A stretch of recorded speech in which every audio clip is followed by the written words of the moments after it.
are a lot of options out there for fabrics, and I have found that my favorite to quilt with is 100% cotton or quilter's cotton.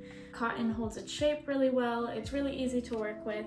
Quilting cotton is also available in a variety of colors and patterns, and it's pretty easy to find. This quilt is really special to me because I actually got my pattern fabric here from Scotland, and this was on the trip that inspired the quilt. So that's kind of what I built my quilt around. So I used those as my base 2 colors, and then from there picked colors from a local fabric store to kind of supplement that.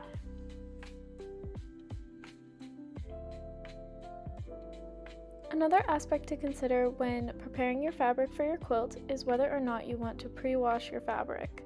So here I have 2 quilts. On the right is the Fantasy Floral quilt, and this one I decided not to pre-wash my fabric. As you can see here, it keeps the fabric looking very clean and simple, and ultimately the final product comes out pretty true to size because there's not much shrinking in the fabric itself as you put it in the wash once you're done. I've also tested what happens if you decide not to pre-wash your fabric with this Crafty Cat quilt, which is a pattern coming soon, so stay tuned. But here we can see that it has a little bit of a crinkle effect. There's a small risk of bleeding when you wash the fabrics after you've assembled it all for the first time, but you can alleviate this risk by using a color catcher. I used a few when I washed this one, and even with the contrasting colors, I had no problems. The other aspect to consider is that this is a little bit smaller than the original dimensions, with this one about 3 inches smaller in both directions. If you decide to pre-wash your fabric, make sure you also pre-wash your backing fabric. I really like both methods. I think moving forward will do a little bit of both for different quilts. I decided for the quilt that I'm working on during this series, I'm actually not going to pre-wash my fabric to allow it to crinkle and have that special kind of texture to it at the end.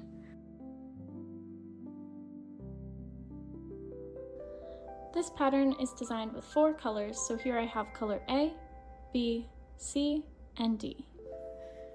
These align with colors A, B, C, and D. To start cutting your fabric, you're going to want your cutting mat of choice, your acrylic ruler, and your rotary blade. You'll also want to iron your fabric. A tip that I like to do when cutting my fabric is I take the fabric, fold it in half, and align this edge so it fits on the mat.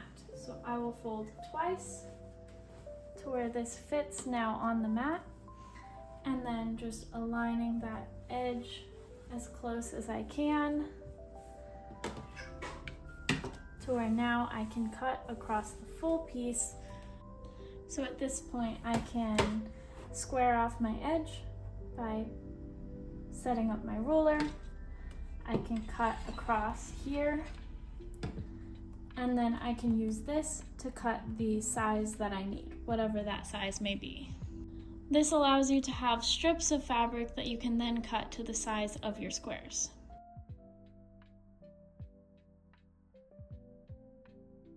So as you can see here, I have my fabric folded in half so that I can cut through the full length of the fabric in one shot.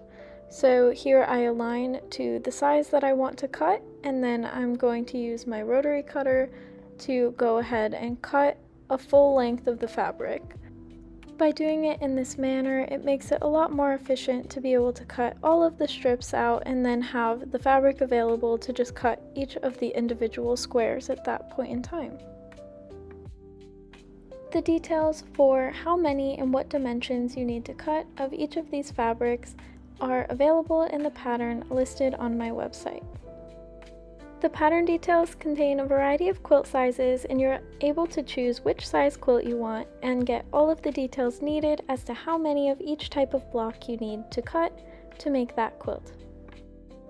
So I start by getting all of my strips ready, as you can see here, and then I'll go back in and we'll cut the squares to size. So here you have a strip of fabric, You align it to the size you want, and then you cut to create your stack of squares needed for your quilt.